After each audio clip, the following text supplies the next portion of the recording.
Welcome back to Surrounded, the first few days, version 3, episode 2.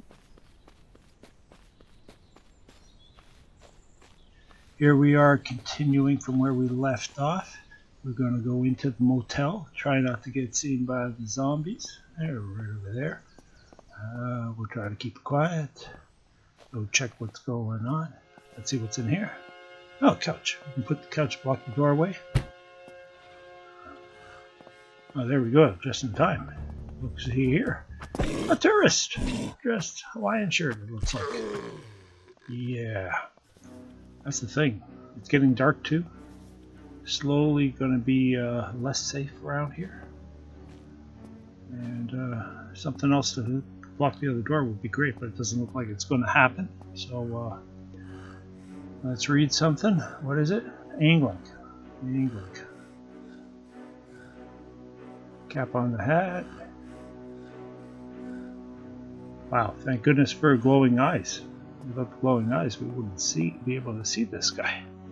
And he's coming in through the dark. I don't have a flashlight. I don't have a lantern. I don't have a flare gun. So when it gets dark, it gets real dark. All right, well, we will move slowly forward. We'll look for things to explore in terms of items we have here. We will rip those clothing pieces into cloth. We'll turn them into rags. We're going to read these toughness books. Toughness is another one of the skill traits that increases your experience level. Tear apart the books, put the cloth into our inventory, and maybe we move on to the next room.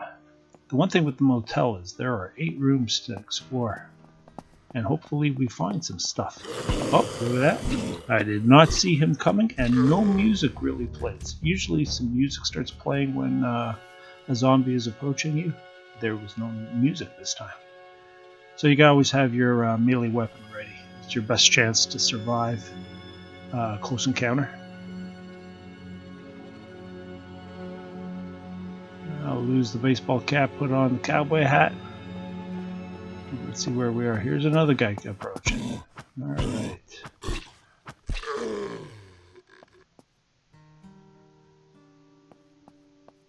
Next. Onward. One more room right here at the end. We got ourselves a duffel bag, which is our first knapsack. We shall put it to use. A backpack. There's a lot of space. We can shift some stuff around, which will be very good and helpful. I'm also taking that skirt.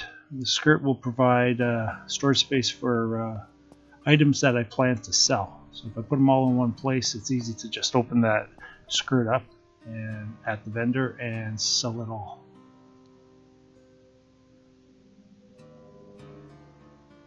Now that I have a backpack, I have a lot more space. I'm going back through all the things that we were searching minutes ago, and I'm going to collect them all.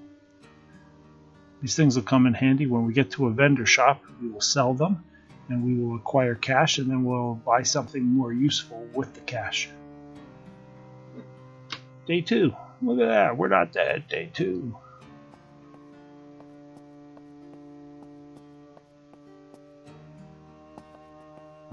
Something's coming. The music said so.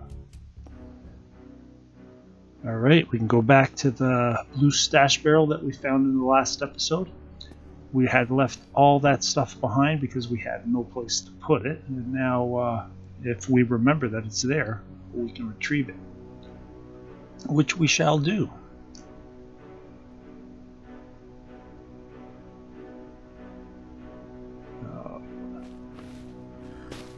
I am busy. Stop bothering me. Alright, gonna grab this key card. And what is that? A weapons repair kit.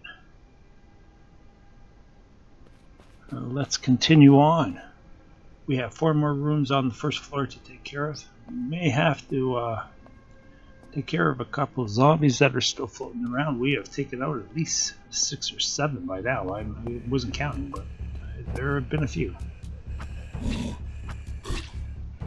If you ever find yourself in a situation where you're being overwhelmed, if you do jump on top of a car, that will give you a chance to stay safe temporarily. At current design, zombies can't jump nor climb. That may change in the future. I think there's been some talk that they may start moving in a vertical direction. And if that happens, well, all bets will be off, and we'll have to deal with the game a little differently. But right now, if you find yourself overwhelmed, you climb up onto the top of the roof of a car, and you can battle the zombies from up there. A van is even better. You can get on top of a bus, you can get on top of a fire engine. All options. Alright, there we go. 9mm gun. Don't know how many bullets we have floating around. There's a couple in the magazine there, but I don't think we have a lot. And again, no suppressor. So if we do shoot the guns, they will make noise, and that will draw zombies towards us.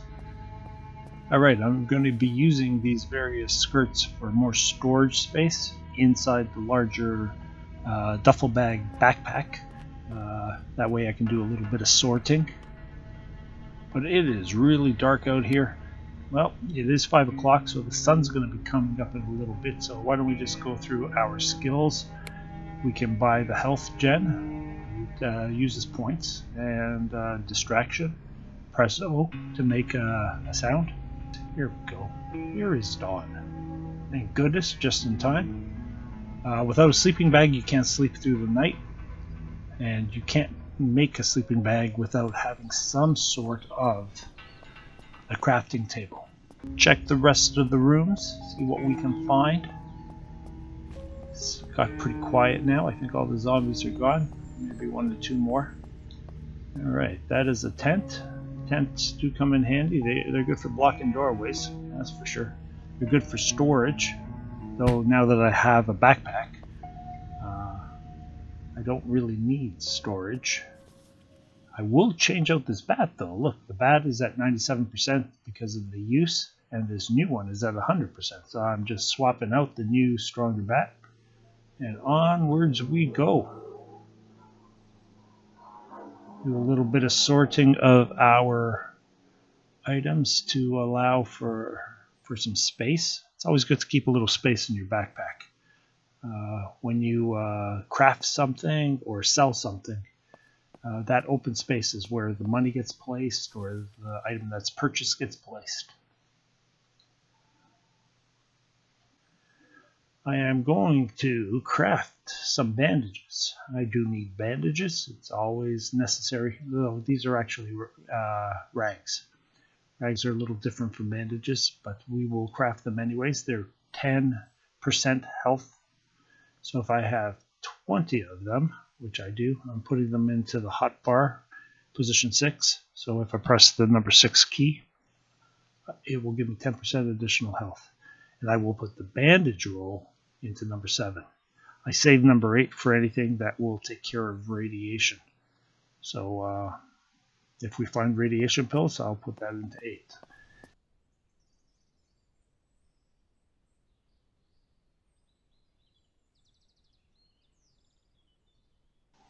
Alright, so we cleared out the motel as best we could, and now we can start running back towards that campsite.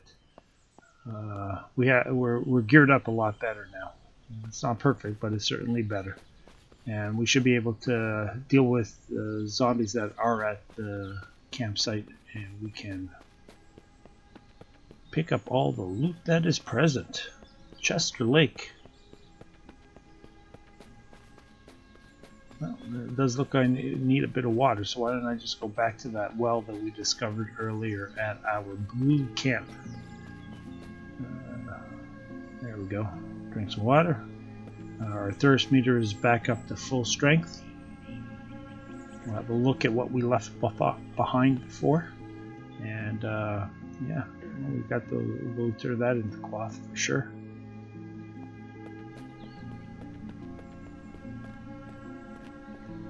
The bandits are still down that road. We're not going to bother with them right now. Oh, there's an acidic zombie. Alright, that was way too many shots. I'm going to have to fix that gun and Alright, let's go back towards the campsite. A lot of pop tents there. A lot of zombies there. Some kind of a canopy.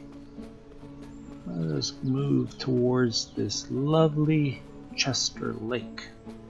It really is just a pond. I'm not sure why they're calling that a lake.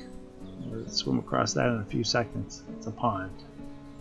Lakes are bigger, at least in the real world. There's a suitcase here. Oh, there we go.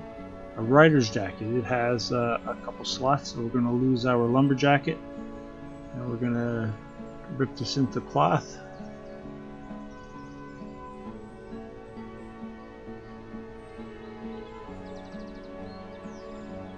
And there we go. We got the rider's jacket that gave us 8 more slots of storage, which makes perfect sense. We can absolutely use that. Let's craft a few more bandages while we're at it.